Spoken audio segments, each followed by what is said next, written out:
Gilbert Virgo is a typical minimum wage working man living in Eugene, Oregon, who's down on his luck and trying to find his own path in the world. Then one day the world literally comes to smash down his door and pull him outside to an insane circus where he is center stage due to the fact that he is the only follower on the internet of Ultra Triple X, the perpetrator behind the mass shooting at a fraternity's Halloween party in the college town Shaker Krista in California. Gilbert is accused for being an accessory, having foreknowledge of the events, and did nothing about it. With the help of his ex-girlfriend and a group calling themselves the League of Liberty, Gilbert attempts to fight and prove his innocence. But in an era where society desperately needs to point a finger at who is to blame for horrific acts of violence, it will be harder for Gilbert to do so. Hello everyone, and welcome once again to the Heir's Lair. I'm your host, Jonathan Taylor. For today's video, I decided I would look at another book debut, or more precisely, novel writing debut. And as the title of this video will have already given away, the debut novel I have chosen to spotlight is The Crazy Between Us by Eric Pellinen.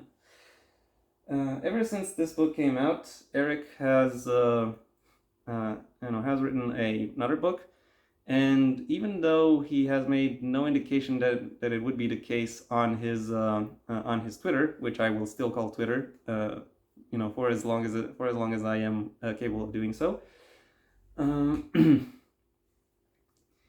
I would not be surprised if he has a third book in the works, because especially when you consider just how obvious his passion for the written word is when going through his Twitter page.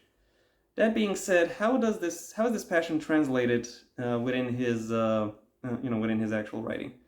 Well, the TLDW for this review is this book is funny. It is often dark and occasionally actually gruesome, but it is nevertheless genuinely continually funny.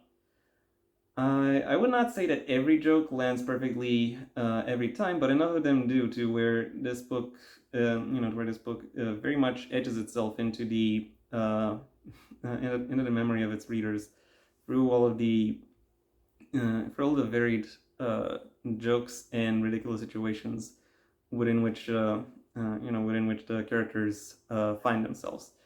If you've ever wondered what the first half of Gone Girl crossed with The Big Lebowski would look like, then I can pretty much say that this book has been written for you and very much awaits your attention.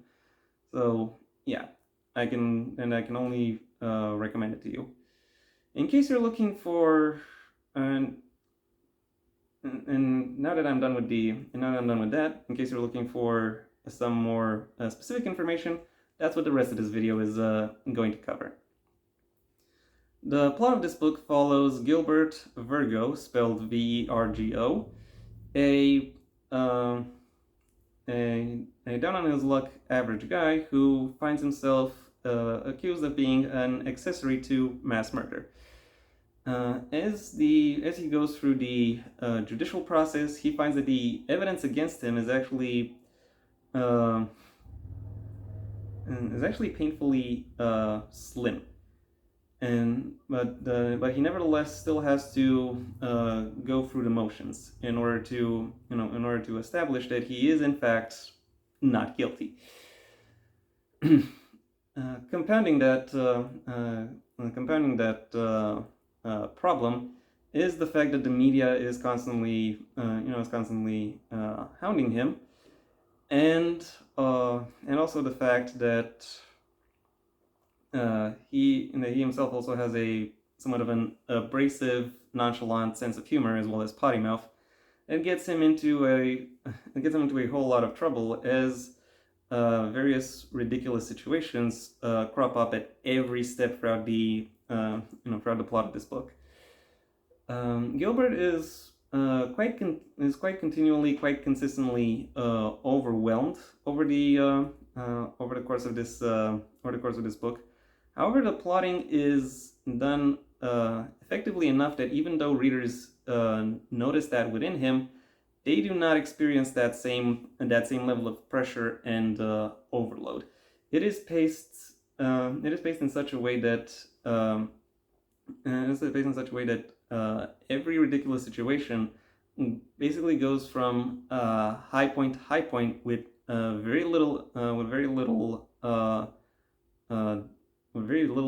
or perhaps no dull moments at all, and the situations themselves are written with enough creativity that there is next to no repetition within this book.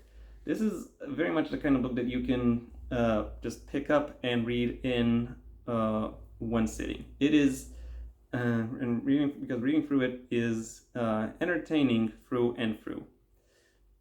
Almost. There is, and just like another book that I've read, reviewed, and praised over the over the course of my reviewing career. The last 2 chapters of this book come completely out of left field and very much conflict with the aesthetic, messaging, or pacing of what the rest of this book was trying to establish. So it does unfortunately end on somewhat of a sour note. It doesn't really benefit doesn't really benefit the rest of this the rest of the narrative. As a stickler, I do also have to mention some orthography or spelling errors that have strangely showed up within this book and haven't been addressed throughout this and haven't been lifted before this book was published. But then again, that's a very niche problem that only affects me and those like me.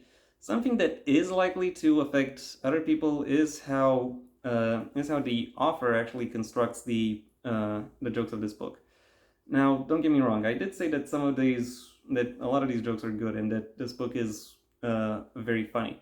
In fact, I will double down and say it is perhaps the funniest book I've ever read, and definitely the funniest book I've reviewed for this channel. However, I do have to say that Eric strikes me as the kind of guy with 5 brain cells who laughs at people with 2.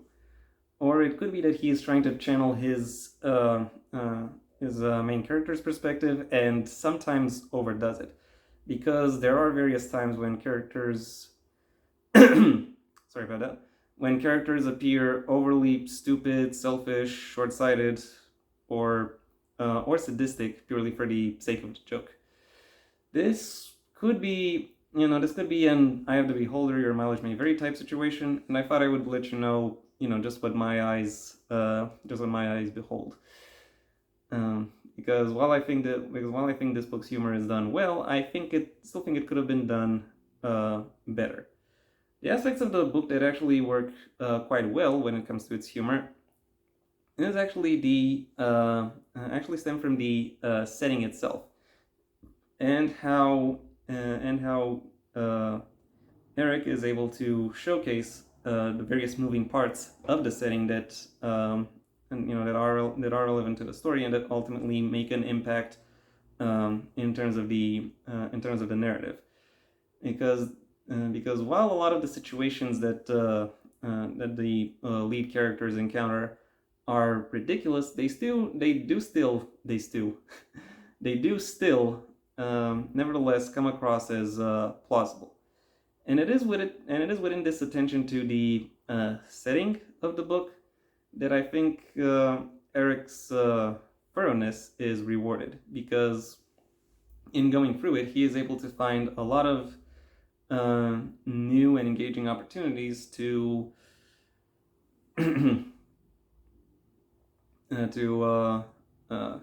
fish out new elements which he can juxtapose in humorous ways. Unfortunately, some of those elements are actually characters who are rendered to being quite literal bit players, only relevant for the sake of a bit, and then have the narrative pass them by with no further definition. So So yeah, characterization of this book it's fair to say, is a little bit hit and miss. So if a character shows up just for a joke, then they will very much just be very much just be a joke and otherwise irrelevant. If a character, however, is brought into the narrative and stays within the narrative, they are quite likely to receive a lot more definition and even development, allowing them therefore to become more noteworthy and more memorable to the audience. To the audience. In that sense, it is fair to say that Eric is a very economical writer who is careful where he invests and directs the attention of his audience. And as such, some characters suffer for that. Some are, however, given decent treatment, and some of them are even given their own agency, which makes them that much more memorable and that much more exciting for for the audience of this book.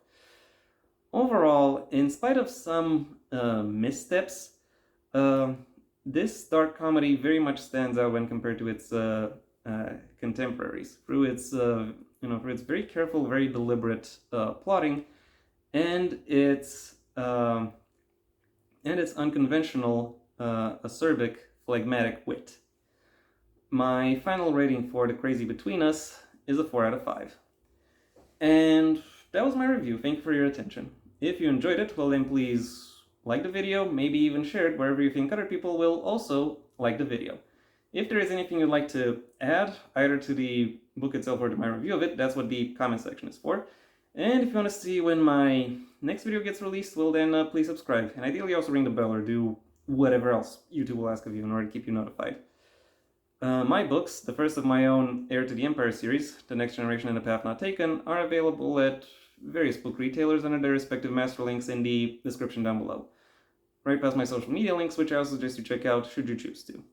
Additionally, you have the option of supporting me on Patreon, where depending on the level at which you pledge, you will receive various perks, the specifics of which I will allow you to discover for yourselves. I also have a second channel where I talk about whatever else it is that attracts my attention. So if you want to see or hear me talk about things that aren't related to books or literature, that's where you can go. Alternatively, you can stay on this channel and go for my extensive backlog of book reviews, writing advice, or lore videos. Or you can do whatever else you want with your day, because it is your day after all. Until next time, I am Jonathan Taylor, and this has been The Heir's Lair.